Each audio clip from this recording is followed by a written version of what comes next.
Okay, so this is a video about a thing called a perpendicular bisector. Perpendicular bisector. Now, what is that? So when we talk about perpendicular, what we're talking about is making something at right angles, something at 90 degrees. Okay, so you might say that a tall building is perpendicular to the ground, for example. And of course, what we could do is just take a protractor, and just draw a perpendicular line. But like I said before, that's not usually the most accurate way of doing this. Anyway, we say perpendicular, so it's going to be a line that's at 90 degrees. So it could be here, here, here, or whatever, or there. Okay, but it's talking about a bisector. Now we think about what bi and sector mean. Bi means in two, and sector basically means it's being cut into half. So what we need is a right angle line which is exactly halfway in between A and B. And to do that, we're going to use our mate the compass, and I called it the right thing this time. Now what you need to do then is, well, obviously it's got to be halfway across.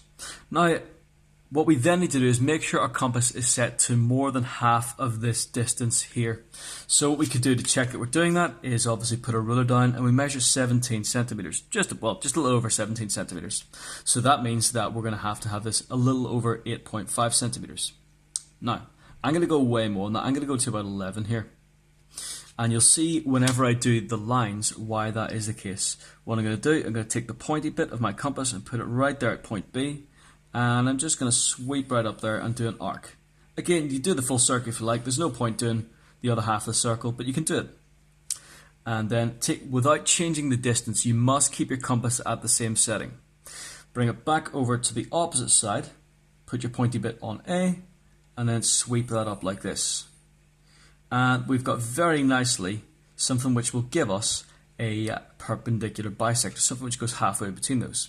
Now if you remember, when we've got a circle or even an arc, all points along this arc are exactly the same distance from A. So every point on this is the same distance from A as all the other points, and every point on this is the same distance from B as all the other points.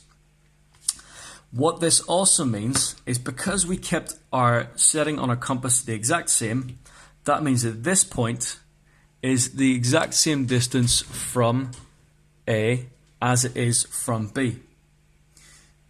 Okay, so if I just measure that just to check it, it's a little over 11 centimeters, and you'll see here, just a little over 11 centimeters. So this point is the exact same distance from A as it is from B, which means that this point is what we call equidistant. Equi equals distant like distant between A and B. And you'll notice down here also this is equidistant from A and B. And what that then means is now we have a bisector, because this line that we're going to draw linking these 2 points together will at all points be equidistant from A and B. I'm going to use my pen to do this, and remember, no, I'm going to use my pencil. Well, remember, take a sharp pencil and set it onto that point there, that point where those two arcs meet. Bring your ruler over to it, and then look down here.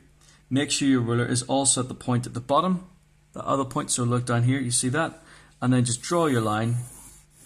That's not just a line, it is a perpendicular bisector. And we're done with our perpendicular bisector. What you need to remember then is that every point along this line, so this point, is the exact same distance from A as it is from B. This point, exact same distance from A from B. Any point along this line, even into infinity, will be equidistant between A and B, the same distance. And we can also check this by using our protractor, called the right thing this time, and we should have a nice right angle in there, and we do. So that is a perpendicular bisector. You can stop the video right now if you like, but what you can also do is we can get something which is not a perpendicular bisector. It will be perpendicular, but will not be a bisector. So what I can show you is between A and B. Now here we can just take any random distances for our compass.